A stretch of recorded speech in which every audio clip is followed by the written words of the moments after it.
नमस्कार दोस्तों, उम्मीद करते हैं आप सब अच्छे होंगे, स्वस्थ होंगे, अपने पढ़ाई में मस्त होंगे। मैं डॉक्टर सुशील कुमार आज फिर एक नए वीडियो में आप सभी का स्वागत करता हूं। केबीएस के एग्जाम संपन्न हो चुके हैं। जाहिर सी बात है, मन में एक ही बात चल रही होगी कि सर कट ऑफ कितना जा सकता है। अलग अलग चैनल पे आप वीडियोस देखते हैं, सर्च किए होंगे, आपके मन में कई सारी बातें चल रही होंगी इसके रिगार्डिंग। लेकिन आज के इस वीडियो में हम आपको बता दें कि आपके कट ऑफ की पूरी कंप्लीट जानकारी देंगे और आपके सामने एनालाइज करके बताएंगे कि आपका कट ऑफ कितना जाएगा और कितने नंबर अगर आपके बन रहे हैं तो वो सेफ स्कोर में आएंगे कि नहीं आएंगे। तो वीडियो के लास्ट तक आप बने रहिएगा, हम आपको पूरी जानकारी देंगे।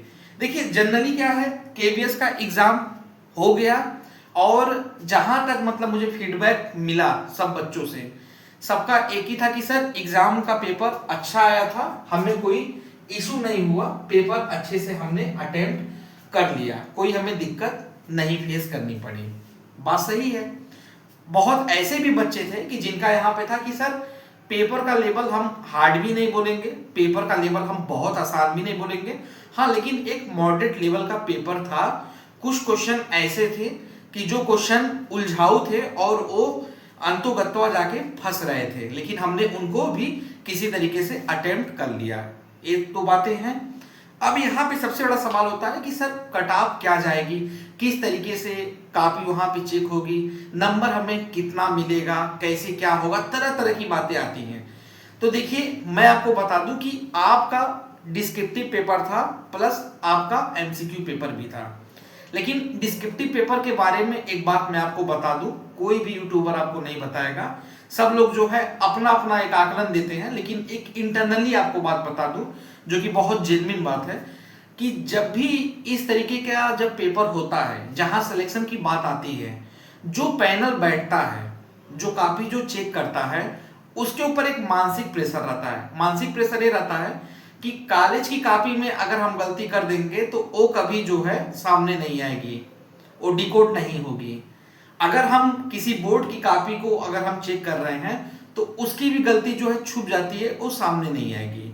लेकिन ये सिलेक्शन का पेपर है और सिलेक्शन के पेपर में हमें कोई भी किसी तरह का फॉल्ट नहीं करना है, क्योंकि अगर एक बार हम दीवार कर दिए जाएंगे तो हमारे ऊपर जो है यहाँ पे खतरा हमेशा मंडराते रहेगा, कुछ भी हमारे साथ हो सकता है। तो कोई भी रिस्क लेके आप ये मत सोचिएगा कि अगर हम फुल में फुल मार्क्स करके आए हैं तो हमें पूरे के पूरे मार्क्स मिल जाएंगे, ऐसा आपको कभी भी मतलब देखने को नहीं मिलेगा। तो ये बात अपने मन से निकाल देना कि आप कितना भी अच्छा लिख के आए हो, कितने भी बढ़िया तरीके से आप लिख के आए हो, लेकिन जो सामने वाला मार्किंग करेगा वो आपको फिर एक रेंज के मुताबिक ही मार्क करके देगा।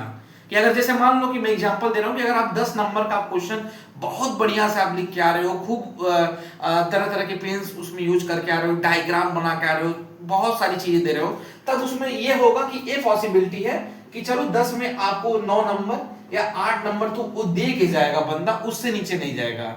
लेकिन इसके उलट एक पॉसिबिलिटी ये भी है कि कोई अगर ऐसा टाइप टीचर मिल गया जिसको एक रेंज के अकॉर्डिंग अगर आपका नंबर डिस्ट्रीब्यूशन करना है तो आपको 7 नंबर भी दे सकता है, 7.5 नंबर भी दे सकता है।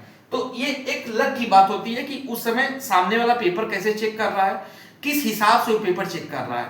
अब जैसे यहाँ पे जितने विषय आपको दिख रहे हैं, इन विषय में अगर हम इंग्लिश की अगर हम बात कर लें, हिंदी की अगर हम बात कर लें और मैथ की अगर हम बात कर लें, तो इन 3 विषय में अगर आप देखेंगे, संस्कृत की भी बात कर लें, तो इन 4 विषय में अगर आप देखेंगे तो कॉपी जो चेक करने का जो फंडा होगा वो कैजुअल नहीं होगा, वो बहुत हाई लेवल का होगा। जैसे हिंदी में क्या है, वो आपकी ओवरऑल वर्तनी वगैरह, उपसंहार वगैरह, जैसे भी आप चीजों को स्टेट कर रहे हो, सारी चीजों को मतलब यहाँ पे पूरा वो फ्लैक्चुअल तरीके से देखेंगे।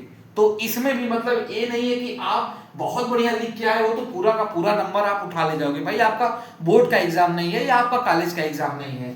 संस्कृत में भी वही चीज है, पूरा का पूरा व्याकरण है, तो यहाँ पे भी अगर आप एक गलती करते हो तो तुरंत वो गलती सामने आ जाएगी। और हिंदी हुआ, संस्कृत हुआ, इंग्लिश हुआ, गलती छुपती नहीं है, तुरंत सामने आ जाती है। काफी अगला बंदा खोलते ही वहां पे पा जाएगा कि गलती आपने कहाँ किया है, तुरंत उसको गोला घेरेगा।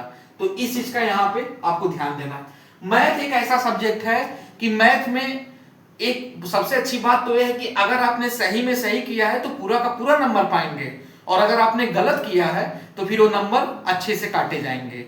तो मैथ में आप हटा ही दो कि आप ये सोच रहे हो कि पूरा का पूरा नंबर पा जाएंगे, पा भी सकते हो, नहीं भी पा सकते हो।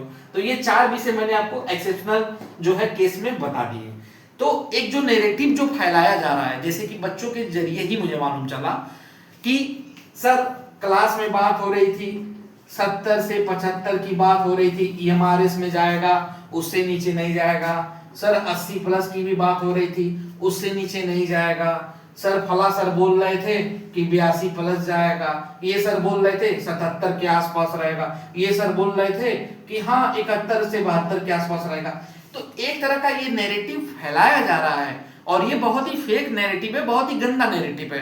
क्योंकि जब तक कोई रिजल्ट नहीं आ जाता तब तक आप इस चीज को नहीं कर सकते हैं और ये गलत है। क्योंकि इससे क्या हो रहा है कि जो बच्चे अपना कैलकुलेट करके आए हैं या जिनका पेपर एवरेज गया है, उनके मन में गलत धारणा जा रही है, एक गलत संदेश जा रहा है, वो खुद को अपने आप को पीछे ढकेल रहे हैं। तो ये चीज नहीं होना चाहिए। क्योंकि इतना रेंज अगर जा रहा है, किसी मान लो 100 नंबर के पेपर में जा रहा है, तो जाहिर सी बात है भाई पेपर हलवा बनाया था आयोग ने, यानी कि सबने अटेम्प्ट कर लिया, और जाहिर सी बात है कि भाई इसमें सेटिंग भी थी, सबने अटेम्प्ट कर लिया, तो इतना जाने का सवाल ही नहीं है। और जब भी कटाव की बात आती है तो आप पहले प्रीवियस ईयर का डाटा चेक करो। प्रीवियस ईयर के डाटा से आपको बहुत कुछ आइडिया लग जाएगा। प्रीवियस ईयर के डाटा के अकॉर्डिंग ही आप उसको चेक करो। चेंज होता है लेकिन इतना चेंज नहीं होता है कि चलो भाई 60 है तो उड़ के जो है वो 85 पे चला गया, इतना चेंज नहीं होता। अरे भाई चलो 60 है तो चलो भाई उड़ के 65 चला गया, उड़ के चलो भाई 67 चला गया, तो इतना ज्यादा अंतर नहीं आता है। आप लोग एक शिक्षक बनने जा रहे हैं तो मैं आपको बता दे रहा हूं कि भाई देखो इस तरीके से चीजें नहीं होती है कि बड़े बड़े सेंटर पे जाके पेपर बहुत आसान था, बहुत इजी पेपर था, ऐसे हुआ वैसे हुआ, इनका अच्छा हुआ ऐसे क्या, फिर इस तरह की बातों को फिर लंबे लुआ घुमा उमा के गलत तरीके से प्रसारित करना ये गलत है। अब बात करते हैं कटाव की, चलते हैं मेन मुद्दे पे चलते हैं। टीजीटी संस्कृत की कटाव की बात हो रही है कि सर कितने पे जो है सेफ स्कोर होगा और कितना जा सकता है। तो हमने जो कैलकुलेशन किया है, बच्चों से जो फीडबैक लिया है उसके अकॉर्डिंग, और जो पूरा मतलब जो हमारा जो डाटा एनालाइज मतलब जो हमने किया है उसके अकॉर्डिंग ये लगता है कि भाई इसकी जो कट ऑफ है, ये मान के चलो कि इस बार जो है 64 नंबर से 66 नंबर के बीच में रहने वाली है। टीजीटी संस्कृत की जो कट ऑफ है वो 64 नंबर से 66 नंबर के बीच में रहने वाली है। कैटेगरी का जो डिफरेंस आएगा वो मान के चलिए कि 5 से 7 नंबर का कैटेगरी का डिफरेंस आएगा टीजीटी संस्कृत में। टीजीटी मैथ में अगर हम कट ऑफ की बात करें तो इसमें कट ऑफ हाई रहने वाला है, और उतना हाई नहीं रहने वाला है कि 80 चल जाए 90 चल जाए, लेकिन कट ऑफ हाई रहने वाला है। और इसकी जो कट ऑफ की रेंज है वो मान के चलिए कि 67 से 69 नंबर के आसपास आएगा। और इसमें जो ये कह सकते हैं कि एक गैप होगा कैटेगरी वाइज, नंबर का जो अंतर हमें देखने को मिलेगा वो आपका 5 से 4 नंबर का अंतर हमें देखने को मिलेगा। वही हम टीजीटी इंग्लिश की बात करें तो इसकी जो कट ऑफ इस बार रहने वाली है वो रहने वाली है आपका 61 से 63 नंबर के आसपास, और इसमें जो अंतर होगा वो यहाँ पे 6 से 5 नंबर का होगा कैटेगरी वाइज। वही हम टीजीटी एसएसटी की बात करें तो इसकी कट ऑफ इंग्लिश से हाई रहने वाली है। इसकी जो कट ऑफ है वो आपकी 64 से 67 नंबर के आसपास रहने वाली है, और इसमें जो अंतर हमें देखने को मिलेगा वो मिलेगा 5 से 6 नंबर का। टीजीटी वर्क एक्सपीरियंस की अगर हम कट ऑफ की बात करें तो इसकी कट ऑफ जो है 58 से 60 नंबर के आसपास रहने वाली है, और कैटेगरी वाइज अगर हम अंतर देखें तो 5 से 6 नंबर का अंतर हमें देखने को मिलेगा। टीजीटी साइंस की अगर हम कट ऑफ की बात करें तो टीजीटी साइंस में इस बार बच्चे कम थे क्योंकि भीड़ ईएमआरएस में ऑलरेडी चली गई थी, तो कट ऑफ ये नीचे आएगी। इसमें जो है आपका 59 से 62 नंबर के आसपास जो है क्वालिफाई होगा, और 5 से 4 नंबर का जो है यहाँ पे कैटेगरी वाइज हमें डिफरेंस देखने को मिलेगा। TGT physical health and education में अगर हम कट ऑफ की बात करें तो इसमें कट ऑफ थोड़ा हाई देखने को मिलेगा, 63 से 66 नंबर के आसपास मिलेगा, और कैटेगरी वाइज जो अंतर होगा वो 5 से 6 नंबर का हमें देखने को मिलेगा। तो टीजीटी संस्कृत अगर आपका 64 नंबर बन रहा है, आप जनरल कैटेगरी से हो तो आप सेफ जोन में हो, बाकी अगर हम कैटेगरी की बात करते तो 5 से 7 नंबर का उसमें अंतर हमें देखने को मिलेगा। टीजीटी मैथ में 67 बनना है, टीजीटी इंग्लिश में 61 बनना है, टीजीटी एसएसटी में 64 बनना है, टीजीटी वर्क एक्सपीरियंस में 58 से 60 नंबर के बीच में बनना है, टीजीटी साइंस में 59 नंबर बन रहा है और टीजीटी फिजिकल हेल्थ एजुकेशन में 63 नंबर का आसपास जो है आपका ये कट ऑफ बन रहा है। वही हम बात करें टीजीटी आर्ट की, तो टीजीटी आर्ट में जो कट ऑफ है इस बार थोड़ा सा नीचे रहेगा, ये आपका 57 नंबर से जो है 60 नंबर के बीच में बनेगा और इसमें 5 से 6 नंबर का जो है कैटेगरी वाइज हमें डिफरेंस देखने को मिलेगा। टीजीटी स्पेशल एजुकेटर की बात करें तो इसका जो कट ऑफ है वो आपका 65 से 67 नंबर के आसपास बनेगा और इसमें हमें जो देखना पड़ेगा रेंज वो आपका 6 से 7 नंबर के आसपास हमें दिखाई देगा। टीजीटी हिंदी की बात करें तो इसका कट ऑफ थोड़ा ज्यादा रहने वाला है और इसका कट ऑफ अराउंड मान के चलिए कि जो संस्कृत की कट ऑफ जाएगी उसके आसपास टीजीटी हिंदी भी जाएगा, तो ये आपका 65 से 68 नंबर के आसपास रहने वाला है और इसमें भी 5 से 7 नंबर का हमें डिफरेंस देखने को मिलेगा। एक बात आप ध्यान दीजिएगा, जो ये कट ऑफ नंबर जो आपको बताए जा रहे हैं ये जनरल के बताए जा रहे हैं, यूआर के बताए जा रहे हैं। अगर आपका कैटेगरी है तो उसमें 5 से 7 नंबर का आपको रिलैक्सेशन देखने को जरूर मिलेगा।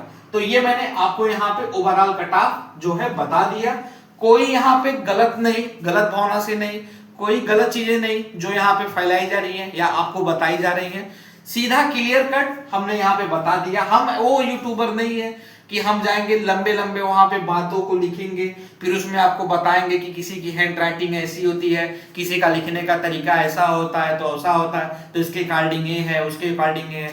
ये सब बातें कैंडिडेट खुद जानता है, बच्चा खुद जानता है। राइटिंग का फर्क पड़ता है जरूर, सही राइटिंग का फर्क पड़ता है, लेकिन ये नहीं है कि किसी की राइटिंग बहुत अच्छी है तो 10 में 10 पा जाएगा और ये भी नहीं है कि किसी की राइटिंग बहुत खराब है तो वो 10 में 5 नंबर पा जाएगा। तो ये दोनों जो है अलग अलग केस हैं। भाई किसी की राइटिंग बहुत खराब है लेकिन कंटेंट अगर वो बढ़िया लिखा है तो वो 10 में 8 नंबर भी वो पा जाएगा और किसी की राइटिंग बहुत अच्छी है तो वो 10 में 9 नंबर भी पा जाएगा। तो ये होता है एक फैक्टर, मैंने आपको यहाँ पर बता दिया। बाकी देखिए कोई कुछ भी कहे, आपको अपने अकॉर्डिंग चलना है। आपने एग्जाम दिया है तो पॉजिटिव होके आगे की चीजों को जो है आप बढ़ाएं, प्रोसेस करें। जैसे कि अब आपका अगर केबी की अगर हम बात कर दें तो एक इंटरव्यू के भी फेज से आपको गुजरना पड़ेगा, तो उस फेज के लिए आप लोग को तैयार होना चाहिए। बाकी क्या है कि डॉक्यूमेंट्स में अगर कोई एरर है, मैं बता दे रहा हूं, तो उन एरर्स को आप ठीक करा लीजिए। चाहे आपका ओबीसी सर्टिफिकेट का एरर हो, चाहे डिग्री या मार्कशीट में कोई एरर हो, चाहे कोई नाम का कोई अंतर हो, चाहे आधार कार्ड में एड्रेस का कोई अंतर हो, ये सारी चीजें आप जो है सही करा लीजिए। टाइम आपके पास कम है और ये मान के चलिए कि अगर आपका इधर एग्जाम हो गया है तो मई में हमें रिजल्ट देखने को मिल जाएगा और फिर जून में जो है आपका डॉक्यूमेंट वेरिफिकेशन करा लिया जाएगा। तो टाइम कम है, उस टाइम ड्यूरेशन के दौरान इन सारी कामों को आगे करते हुए आप आगे बढ़िए और मेरी शुभकामनाएं आपके साथ है, मैं हमेशा आपके साथ हूं। टीजीटी का मैंने कट ऑफ बता दिया, बाकी अगर आप पीजीटी का भी कट ऑफ चाहते हैं तो कमेंट में करें कि पीजीटी का कट ऑफ। बाकी अगर आप चैनल पे नए हैं तो कहना ना पड़े, चैनल को लाइक और सब्सक्राइब जरूर कर लें। आज के लिए इतना ही, बहुत बहुत धन्यवाद।